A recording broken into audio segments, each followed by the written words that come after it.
ಮಿತ್ರರೇ, ಇವತ್ತು ನಾನು ಹೆಸರು ಬೇಳೆಯಿಂದ ಒಂದು ಇಡ್ಲಿಯನ್ನು ತಯಾರಿಸಿದ್ದೇನೆ.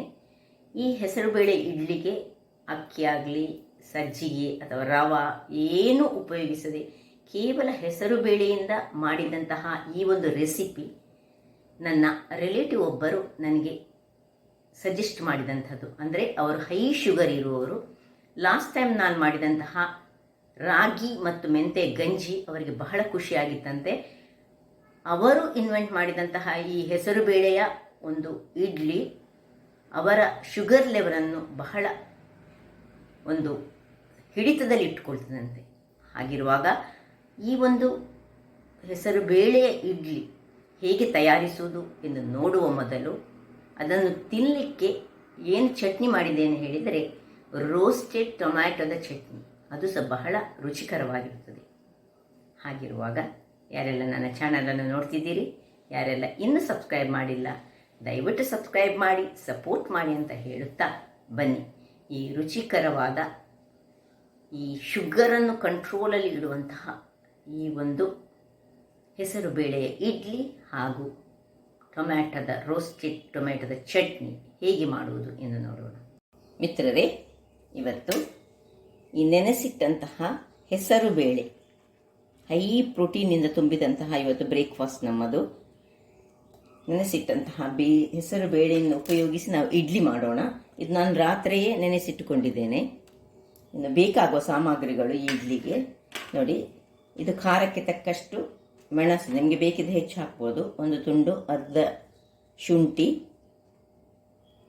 ಹಿಂಗು, ಒಂದು ಚಮಚದಷ್ಟು ಸಾಸಿವೆ, ಸ್ವಲ್ಪ ತುರಿದಿಟ್ಟಂತಹ ಕ್ಯಾರೆಟ್, ಮತ್ತು ಅದಕ್ಕೆ ಸ್ವಲ್ಪ ತುರಿದಿಟ್ಟಂತಹ ಅಂದರೆ ಚಾಪ್ಡ್ ಕೊರಿಯಾಂಡರ್ ಲೀವ್ಸ್, ಕೊತ್ತಂಬರಿ ಸೊಪ್ಪು, ಮತ್ತು ಒಂದು ಬೌಲ್ನಷ್ಟು ಕರ್ಡ್, ಸ್ವಲ್ಪ ಹಳದಿ, ಸ್ವಲ್ಪ ಎಣ್ಣೆ ಮತ್ತು ಕರಿಬೇವಿನ ಸೊಪ್ಪು. ಇದಿಷ್ಟು ನಮಗೆ ಇಡ್ಲಿ ಮಾಡಲಿಕ್ಕೆ. ಅದಕ್ಕೊಂದು ಸೂಟ್ ಆಗುವಂತಹ ಒಂದು ರೋಸ್ಟೆಡ್ ಟೊಮ್ಯಾಟೊ ಚಟ್ನಿ ಮಾಡುವ ಇವತ್ತು. ರೋಸ್ಟ್ ಮಾಡಿ ಟೊಮ್ಯಾಟೊವನ್ನು ಚಟ್ನಿ ಮಾಡೋದು. ಟೊಮ್ಯಾಟೊಗಳು ನಿಮಗೆ ಎಷ್ಟು ಬೇಕಷ್ಟು ಟೊಮ್ಯಾಟೊ ತೆಗೆದುಕೊಳ್ಬೋದು. ಒಂದು ಅರ್ಧ ಲಿಂಬೆ ಹಣ್ಣು ಬೇಕು, ಸ್ವಲ್ಪ ಕೊತ್ತಂಬರಿ ಸೊಪ್ಪು, ಒಂದು ದೊಡ್ಡ ನೀರುಳ್ಳಿಯನ್ನು ಚಾಪ್ ಮಾಡಿದ್ದು, ಮತ್ತು 2 ಮೆಣಸು ಬೇಕು, ಮತ್ತು ಸ್ವಲ್ಪ ನಿಮಗೆ ಹೆಚ್ಚು ಖಾರ ಬೇಕಿದ್ದರೆ 1 ಚಮಚದಷ್ಟು ರೆಡ್ ಚಿಲ್ಲಿ ಪೌಡರ್, ಅಂದರೆ ಕಾಶ್ಮೀರಿ ರೆಡ್ ಚಿಲ್ಲಿ ಪೌಡರ್, ಖಾರದ್ದು ಬೇಡ ತೆಗೆದುಕೊಳ್ಬೋದು. ಈಗ ಮೊದಲಿಗೆ ನಾವು ಇದನ್ನೆಲ್ಲ ಸೈಡ್ ಇಟ್ಕೊಂಡು ಈ ಒಂದು ಮಿಕ್ಸಿ ಜಾರನ್ನು ತೆಗೆದುಕೊಂಡು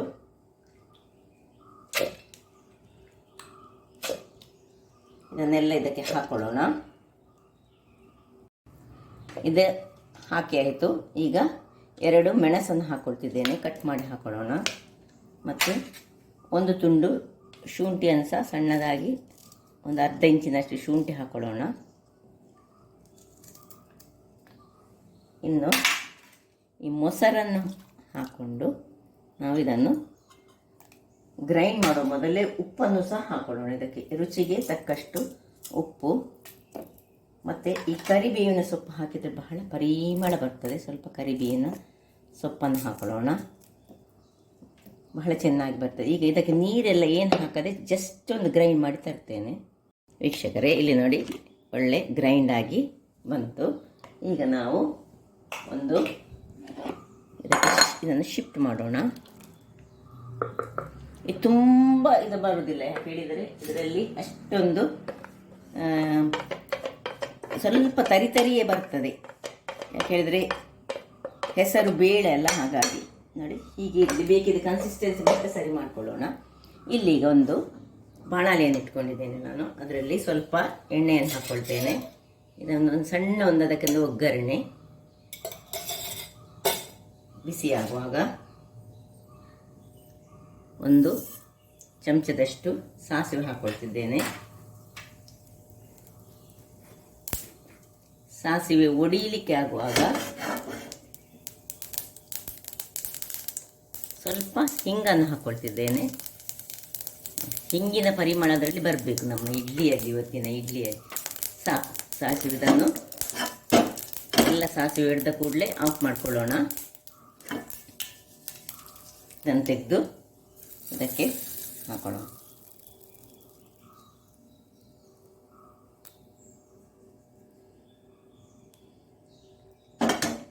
ಇನ್ನು ಇದೆಲ್ಲ ತೆಗೆದುಕೊಳ್ಳೋಣ. ಇದೇ ಬಾಣಲೆಯಲ್ಲಿ ನಾವು ಇದನ್ನು ಪಕ್ಕಕ್ಕೆ ಇಟ್ಟುಕೊಳ್ಳೋಣ. ಈ ಬಾಣಲೆಯಲ್ಲಿ ನಾವು ಟೊಮ್ಯಾಟೊವನ್ನು ನೋಡಿ, ಹೀಗೆ ಟೊಮ್ಯಾಟೊ ಉಂಟಲ್ಲ, ಇದರದ್ದು ಈ ಕಣ್ಣಿನ ಭಾಗವನ್ನು ಸ್ವಲ್ಪ ತೆಗೆದು ಹೀಗೆ ಎರಡೆರಡು ಕಟ್ ಮಾಡ್ಕೊಳ್ಳೋಣ. ನೋಡಿ, ಹೀಗೆ ಬರಬೇಕು. ಇದನ್ನು ಇದರಲ್ಲಿ ಇಟ್ಕೊಳ್ಳೋಣ.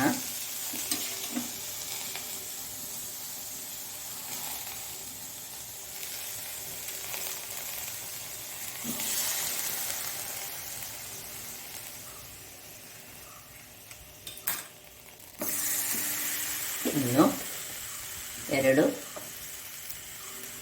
Green chillies. ಇನ್ನು ಸ್ವಲ್ಪ ಎಣ್ಣೆಯನ್ನು, 1 ಚಮಚದಷ್ಟು ಎಣ್ಣೆಯನ್ನು ಇದರಲ್ಲಿ ಹಾಕ್ಕೊಳ್ತಿದ್ದೇನೆ ನಾನು.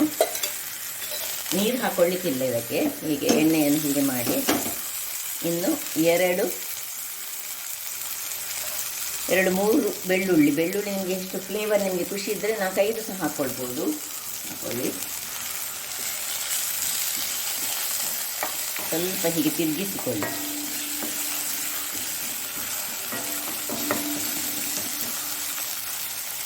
ಅಲ್ಲಿಗೆ ಅದು ರೋಸ್ಟ್ ಆಗ್ತಾ ಇರಲಿ ಇದರಲ್ಲಿ. ಇಲ್ಲಿ ನಾವು ನೋಡಿ, ನಮ್ಮ ಇದು ಹದಾ ಬೆಂಕಿಯಲ್ಲಿ ರೋಸ್ಟ್ ಆಗ್ತಾ ಇರುವಾಗ ಇದಕ್ಕೆ ನಾವು ಸ್ವಲ್ಪ ಕ್ಯಾರೆಟನ್ನು ಹಾಕೊಳ್ಳೋಣ. ಇದು ಆಪ್ಷನಲ್, ಕ್ಯಾರೆಟ್ ಎಲ್ಲ ಆಪ್ಷನಲ್. ಈ ಕ್ಯಾರೆಟನ್ನು ಇದರಲ್ಲಿ ಚೆನ್ನಾಗಿ, ಇದು ನೀವು ಆಪ್ಷನಲ್ಲಿ, ಕ್ಯಾರೆಟ್ ಬೇಕಿದ್ರೆ ನೀವು ಹಾಕ್ಕೊಳ್ಬೋದು, ಬೇಡದಿದ್ದರೆ ಬಿಟ್ಟು ಬಿಡ್ಬೋದು. ಇನ್ನು ಇದಕ್ಕೆ ಸ್ವಲ್ಪ ಕೊತ್ತಂಬರಿ ಸೊಪ್ಪನ್ನು ಹಾಕೊಳ್ಳೋಣ. ಇದು ಆಪ್ಷನಲ್, ಇದು ಕಲರ್ಫುಲ್ ಆಗಿರ್ಲಿಕ್ಕೋಸ್ಕರ ಮಾತ್ರ. ಬಹಳ ಚೆನ್ನಾಗಿ ಬರ್ತದೆ ನೋಡಿ. ಒಳ್ಳೆ ಇದನ್ನು ಬೀಟ್ ಮಾಡಿಕೊಳ್ಳೋಣ. ಇದು ಸ್ವಲ್ಪ ನನಗೆ ದಪ್ಪ ಆದಾಗೆ ಕಾಣ್ತದೆ. ಈಗ ಇದಕ್ಕೆ ಸ್ವಲ್ಪ ಈ ನಮ್ಮ ಮಿಕ್ಸಿಗೆ ಸ್ವಲ್ಪ ನೀರನ್ನು ಹಾಕೊಂಡು ನಾವು ಇದನ್ನು ಇದಕ್ಕೆ ಸೇರಿಸ್ಕೊಳ್ಳೋಣ. ತುಂಬ ನೀರು ಸಾಕಬಾರ್ದು, ಹದಾವಲ್ಲಿ ಇರಬೇಕು ನೋಡಿ. ಇಷ್ಟಾದರೆ ಕರೆಕ್ಟ್ ಆಗ್ತದೆ.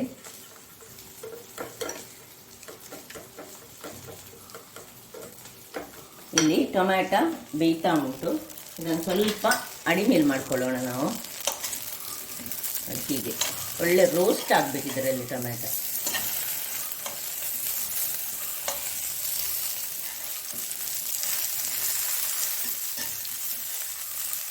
ಇಲ್ಲಿ ಬೇಕಿದ್ರೆ 1 ತುಂಡು ನಾವು ಶುಂಠಿ ಸಹ ಹಾಕ್ಕೊಳ್ಬೋದು. ನಿಮಗೆ ಶುಂಠಿಯ ಫ್ಲೇವರ್ ಇಷ್ಟ ಇರೋದಾದರೆ ಶುಂಠಿ ಸಹ ಹಾಕ್ಕೊಂಡು ಒಳ್ಳೆ ಆಗ್ತದೆ. ಯಾಕೆಂದರೆ ನಾವು ಯೂಸ್ ಮಾಡೋದು ಈ ಗ್ರೀನ್ ಗ್ರಾಮಿದ್ದು ಇಡ್ಲಿ, ಅದರಿಂದಾಗಿ ಅದಕ್ಕೊಂದು ಚಟ್ನಿಯಲ್ಲಿ ಸಹ ಶುಂಠಿ ಇದ್ದರೆ ಬಹಳ ಉತ್ತಮ ಆಗ್ತದೆ. ಹೀಗೆ ಇರಲಿ, ಇದಾಗ್ತಾ ಇರಲಿ. ಈಗ ನೋಡಿ, ಇದಕ್ಕೆ ಈಗ ನಾನು ಒಂದು ಚಿಟಿಕೆಯಷ್ಟು ನಾನು ಇದಕ್ಕೆ ನಾನು ಈ ಹೊತ್ತಿನಲ್ಲಿ 1 ಚಿಟಿಕೆಯಷ್ಟು ಅಡಿಗೆ ಸೋಡವನ್ನು ಸೇರಿಸ್ತಾ ಇದ್ದೇನೆ. ಸೇರಿಸಿ ಚೆನ್ನಾಗಿ ಹೀಗೆ ಮಿಕ್ಸ್ ಮಾಡಿಕೊಳ್ತಿದ್ದೇನೆ. ಇಲ್ಲಿ ಸ್ಟೀಮರನ್ನು ನಾನು ಇಟ್ಟುಕೊಂಡಿದ್ದೇನೆ. ಈಗ ಇಡ್ಲಿ ಮಾಡ್ಕೊಳ್ಳೋಣ. ಸ್ಟೀಮರ್ ಸ್ವಲ್ಪ ಬಿಸಿ ಆಗಲಿ. ವೀಕ್ಷಕರೇ, ಇಲ್ಲಿ ನೋಡಿ, ಇದು ಆಯ್ತು. ಇದು ರೋಸ್ಟ್ ಆಯಿತು, ಒಳ್ಳೆ ನೋಡಿ ರೋಸ್ಟ್ ಆಗಿದೆ ಎಲ್ಲ, 2 ಸೈಡ್ಸ್ ರೋಸ್ಟ್ ಆಗಿದೆ. ಈಗ ಇದನ್ನು ಆಫ್ ಮಾಡಿಕೊಂಡು ಇದನ್ನೊಂದು ತಣ್ಣಗಾಗಲಿಕ್ಕೆ ಬಿಟ್ಕೊಳ್ಳೋಣ. ವೀಕ್ಷಕರೇ, ಇನ್ನು ಅಡಿಗೆ ಸೋಡಾ ಹಾಕಿದ ಮೇಲೆ ಹೆಚ್ಚು ಹೊತ್ತು ನಾವು ಇಟ್ಕೊಳ್ಳಿಕ್ಕಿಲ್ಲ. ಜಸ್ಟ್ ಇದಕ್ಕೀಗ ನಾವು ಒಂದು ಪಿಂಚ್ ಆಫ್ ಹಳದಿಯನ್ನು ಹಾಕಿ ಸ್ವಲ್ಪ ಇದನ್ನು ತಿರುಗಿಸಿಕೊಳ್ಳೋದು. ಕಲರ್ಫುಲ್ ಆಗಲಿಕ್ಕೆ ಮತ್ತು ಆರೋಗ್ಯಕ್ಕೆ ಸಹ ಉತ್ತಮ ಅಲ್ಲ ಹಳದಿ, ಅದರಿಂದಾಗಿ ಸ್ವಲ್ಪ ಹಳದಿಯನ್ನು ಹಾಕ್ಕೊಳ್ಬೇಕು. ಒಮ್ಮೆ ಬೀಟ್ ಮಾಡಿಕೊಳ್ಳಿ. ಆಮೇಲೆ ಒಂದೊಂದೇ ಹೀಗೆ ಫುಲ್ ಹಾಕೊಳ್ಳೋದು ಬೇಡ, ಮುಕ್ಕಾಲನಷ್ಟು ಹಾಕಿದರೆ ಸಾಕು. ಯಾಕೆ ಹೇಳಿದರೆ ಫುಲ್ ಹಾಕಿದರೆ ಅದು ಸ್ವಲ್ಪ ಉಬ್ಬಿ ಬರುವಾಗ ಮೇಲಕ್ಕೆ ಬರ್ತದೆ. ಮುಕ್ಕಾಲಿನಷ್ಟು ಹಾಕ್ಕೊಂಡು ಒಳ್ಳೆ ರುಚಿಕರ ಮತ್ತು ಆರೋಗ್ಯಕ್ಕೆ ಬಹಳ ಉತ್ತಮವಾದದ್ದು ಇದು ನೋಡಿ. ಹೀಗೆ ಎಲ್ಲವನ್ನು ನಾನು ಹಾಕ್ಕೊಳ್ತೇನೆ. ಈಗ ವೀಕ್ಷಕರೇ, ಎಲ್ಲ ಹಾಕ್ಕೊಂಡಾಯಿತು. ಈಗ ಇದನ್ನು ನೋಡಿ, ಇಲ್ಲಿ ಸ್ಟೀಮರ್ ಸಹ ಬಿಸಿಯಾಗಿದೆ. ಬಿಸಿಯಾದ ಮೇಲೆ ಯಾವಾಗಲೂ ಇಡ್ಲಿ ಇಡುವಾಗ ನೀರು ಒಳ್ಳೆ ಕುದ್ದಿರಬೇಕು.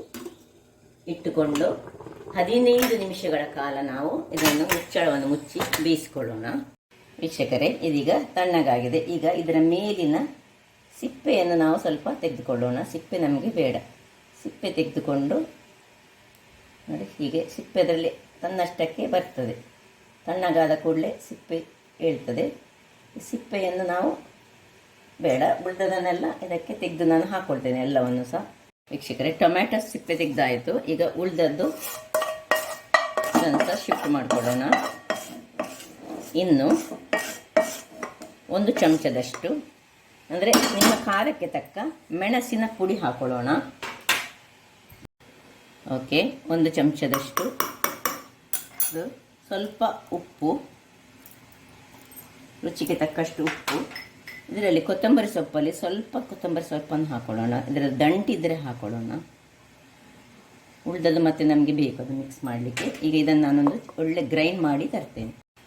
ವೀಕ್ಷಕರೇ, ಇಲ್ಲಿ ನೋಡಿ, ಇಷ್ಟು ದಪ್ಪದಲ್ಲಿ ಇಷ್ಟು ನಾನು ಸ್ವಲ್ಪ ಸಹ ನೀರು ಹಾಕ್ಕೊಳ್ಳಿಲ್ಲ ಇದಕ್ಕೆ. ಈಗ ಇದನ್ನು ಅದಕ್ಕೊಂದು ಶಿಫ್ಟ್ ಮಾಡಿಕೊಂಡು ಇದಕ್ಕೆ ನೀನು ಏನೆಲ್ಲ ಸೇರಿಸ್ಬೇಕಂತ ಹೇಳ್ತೇನೆ. ನಾನೀಗ ಸ್ವಲ್ಪ ಪ್ರಮಾಣದಲ್ಲಿ ಮಾಡಿದ್ದೇನೆ. ನೀವು ತುಂಬ ಟೊಮ್ಯಾಟೊಗಳನ್ನು, ಅದು ಸಹ ಈ ಗ್ರೀನ್ ಟೊಮ್ಯಾಟೊ ಬರ್ತದಲ್ಲ, ಆ ಟೊಮ್ಯಾಟೊವನ್ನು ಸಹ ಮಾಡಿದರೆ ಬಹಳ ಚೆನ್ನಾಗಿ ಬರ್ತದೆ. ಕಾಯಿ ಟೊಮ್ಯಾಟೊ ಸ್ವಲ್ಪ ಇದ್ದರೆ ಅದು ಸಹ ಒಳ್ಳೆಯದು ಬರ್ತದೆ. ಈಗ ಇದಕ್ಕೆ ಒಂದು ಹೆಚ್ಚಿಟ್ಟಂತಹ ಇಡೀ ಒಂದು ನೀರುಳ್ಳಿ ಇದನ್ನು ಸೇರಿಸ್ಕೊಳ್ಳೋಣ.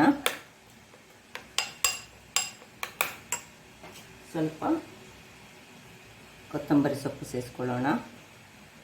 ಬಹಳ ರುಚಿಕರವಾಗ್ತದೆ ಇದು. ಇನ್ನು ಕೊನೆಯದಾಗಿ ಇದಕ್ಕೆ ಈ ಲಿಂಬೆ ಹುಳಿಯ, ಯಾಕಂದರೆ ನಾವೇನು ಹುಳಿ ಏನು ಹಾಕಲಿಲ್ಲ, ಅಥವಾ ನಿಮ್ಮ ಹತ್ರ ಲಿಂಬೆ ಹುಳಿ ಇರದಿದ್ದರೆ ಗ್ರೈಂಡ್ ಮಾಡುವಾಗಲೇ ನೀವು ಈ ಹುಳಿ ಒಂದು ಸಣ್ಣ ಒಂದು ಪೀನಟ್ ಸೈಜ್ನ ಹುಳಿಯನ್ನು ಹಾಕ್ಕೊಂಡ್ರೆ ಆಗ್ತದೆ. ಈಗ ನಾನು ಸ್ವಲ್ಪ ಒಂದು ಅರ್ಧ ಚಮಚದಷ್ಟು ಲಿಂಬೆಯ ನೀರನ್ನು ಹಾಕ್ಕೊಳ್ತಿದ್ದೇನೆ. ಆಯಿತು, ಚಟ್ನಿ ರೆಡಿಯಾಗಿದೆ. ಇಲ್ಲೀಗ ಇದನ್ನು ಪಕ್ಕಕ್ಕೆ ಇಟ್ಕೊಳ್ಳೋಣ. ಇಲ್ಲಿ ನೋಡಿ, ಇದು ಆಗ್ತಾ ಅದು ಕುದೀತಾ ಉಂಟು. ಆಫ್ ಮಾಡ್ಕೊಳ್ಳೋಣ. ಆಯಿತು, 15 ನಿಮಿಷ ಕಳೆದಿದೆ. ಹೀಗೆ ಆಗಿದೆ ಅಂತ ನಾವು ನೋಡ್ಕೊಳ್ಳೋಣ. ನೋಡಿ, ಹೀಗೆ ಬಂದಿದೆ. ಆಫ್ ಮಾಡ್ಕೊಂಡಿದ್ದೇನೆ. ಈಗ ಇದನ್ನು ಹೊರಗಡೆ ಇಟ್ಟುಕೊಂಡು ನಾನು ತಣ್ಣಗಾಗಲಿಕ್ಕೆ ಬಿಡ್ತೇನೆ. ತಣ್ಣಗಾಗಲು ಬಿಡೋಣ. ವೀಕ್ಷಕರೇ ನೋಡಿ, ನಾನು ಎಲ್ಲ ಒಂದ್ಸಲ ಡಿಮೋಲ್ಡ್ ಮಾಡಿ ಇಟ್ಕೊಂಡೆ. ನೋಡಿ, ಹೀಗೆ ಚೆನ್ನಾಗಿ ಬಂದಿದೆ. ನೋಡಿ ಏನು ಚೆನ್ನಾಗಿದೆ. ರುಚಿಕರವಾದ ಮತ್ತು ಆರೋಗ್ಯಕ್ಕೆ ಬಹಳ ಉತ್ತಮವಾದ